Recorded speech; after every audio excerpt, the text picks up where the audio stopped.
Gentleman from Texas, Mr. Paul. I thank you, Mr. Chairman.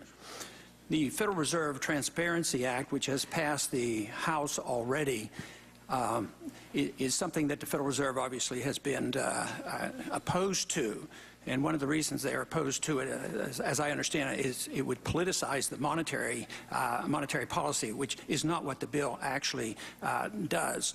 But the other reason they give is that if Congress had any subtle influence, they would inflate more than the Federal Reserve might want to. But it's sort of ironic. The Federal Reserve kept interest rates too low too long, and the consensus now in the financial community is that is true. Interest rates are now still down at 1%, so hardly could the Congress influence the Federal Reserve in a negative way by causing them to inflate even more. But there has been a political cozy relationship between Congress and the Federal Reserve, although the Congress has been derelict in their responsibility to perform oversight. But when it comes to debt, the Fed is there. They can monetize the debt and keep interest rates low. The Congress can keep spending and get reelected. They don't have to raise taxes, so the Fed can act as a taxing authority. You print the money, dilute the value of the money. Prices go up, and price inflation is a tax. And when people pay a lot more for their medical care than they used to, they ought to think about the inflationary tax. Also, the Fed accommodates the Congress by liquidating debt. By debasement of the currency, the real value of the money goes down, the real debt actually goes down. So in many ways, the Congress and the Fed does have a pretty cozy political relationship. But I would like to get to more specifics on the transparency bill, because it has been reported in the past that during the 1980s that the Fed actually facilitated a $5.5 billion loan to Saddam Hussein, and he then bought weapons from our military-industrial complex, and also that is when he invested in a nuclear reactor. A lot of cash was passed through, and a lot of people suppose it was passed through the Federal Reserve when there was a provisional government after 2003 invasion. It was not, that money was not appropriated by the Congress as the Constitution says. Also, there's been reports that the cash used in the Watergate scandal came through the Federal Reserve. And when investigators back in those years tried to find out, they were always stonewalled, and we couldn't get the information. But my question is, you object to this idea that I would say, give us 6 months. After 6 months, we could find out what we're doing. But what about giving us, give you 10 years? Would you grant that the American people deserve to know whether the Federal Reserve has been involved in this and what kind of shenanigans they're involved with foreign countries and foreign central banks, and find out, possibly you're working right now to bail out Greece for all we know.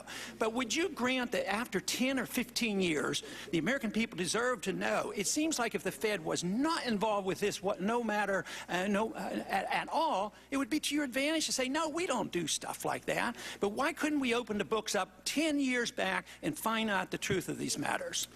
Well, Congressman, these specific allegations you've made, I think, are absolutely bizarre, and I have absolutely no knowledge of anything remotely like what you just described. As far as the 10 years, after 5 years, we produce complete transcripts of every word said in the FOMC meeting, and so you have every word in front of you. But can we get the results of every agreement, every loan made to every single thing to foreign governments? Yes, sir.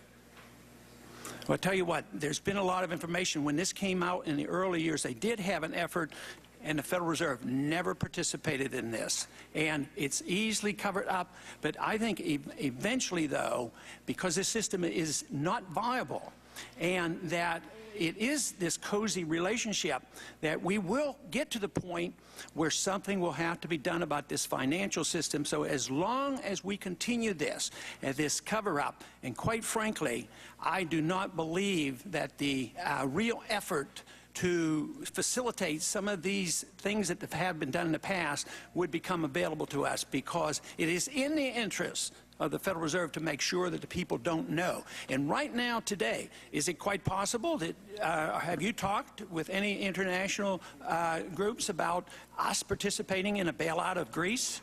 I have not.